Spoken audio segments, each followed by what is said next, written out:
It was a long evening, and it was very traumatic. The first thing that I remember was being struck very hard against the side of my head. He punched me in the head. Immediately, I couldn't hear, and my equilibrium was off, and I was just very disoriented. He had boots on, stomping my ribs, my back, my butt, punching me in the head. And that's when the strangulation occurred, and that he took me into a chokehold. I just remember seeing colors and then black.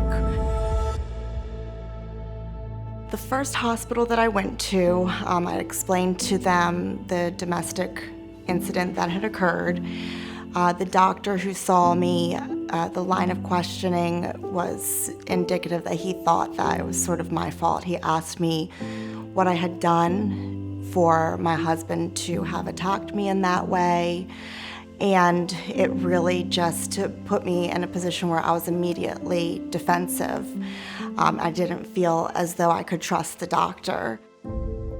The original medical facility that I went to, I was met there by a deputy from King William Sheriff's Department. He took a look at my body, talked to me about what had happened. Once I was released from that facility, I received a call from the deputy, and he told me that because of the strangulation that I needed to follow up immediately with the forensic nurse at St. Mary's.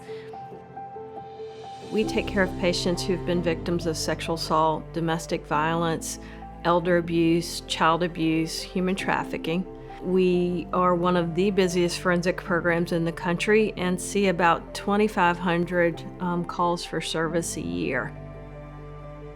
I got a phone call from the forensic nursing program at Bon Secours. They had seen Gina over the weekend and were very concerned about the nature of the injuries that she had suffered during an attack by her husband. They were very worried because they had seen that she had a broken hyoid bone.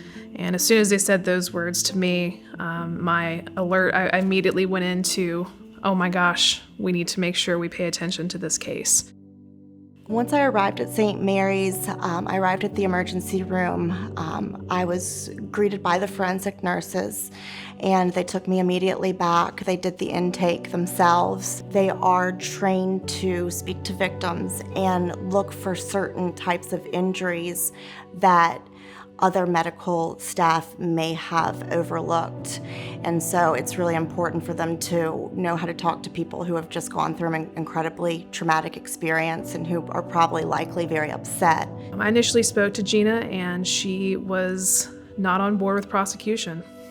She didn't want anything to do with me or my office. I was obviously worried for her safety, and I let her know that, but she wasn't interested in going forward with the case at that point. I was worried that the charges wouldn't stick. I was worried that my abuser would get out of jail and that he would come after me again.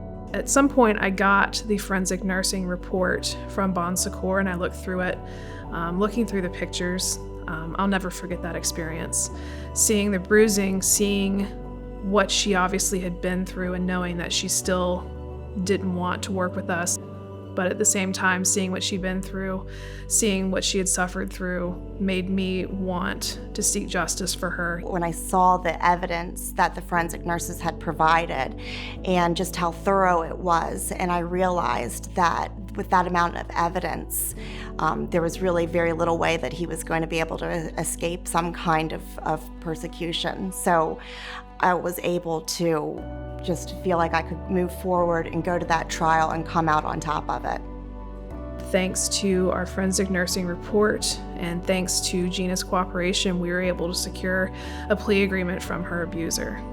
He pled guilty to strangulation, he pled guilty to malicious wounding, he received an active jail sentence, and he has suspended time over his head that will be over his head for at least the next 20 years. Gina's story is important for the other victims to hear, for law enforcement to hear, for Commonwealth attorneys and victim services, and for other healthcare providers to hear. What she went through was very difficult, and we can make a difference. with the training and the education regarding strangulation, we can do a better job. By having the forensic nursing program and what they can provide for us, we're able to arm ourselves, and it becomes much easier for folks to believe this is a nurse coming in and telling me they have training, they have experience, and they're telling me that this person was strangled. Makes it much, much easier. The forensic nursing program is part of the mission of Bon Secours. We receive a lot of support from the healthcare facility, but that can't cover all of our needs. And so the gifts that we receive from our many wonderful donors helps us to do things that we wouldn't otherwise do.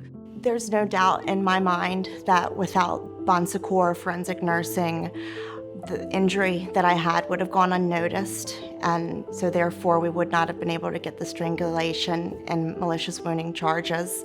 My abuser would have been off the hook, he would have been released, and he would have come back and finished his work. He would have killed me.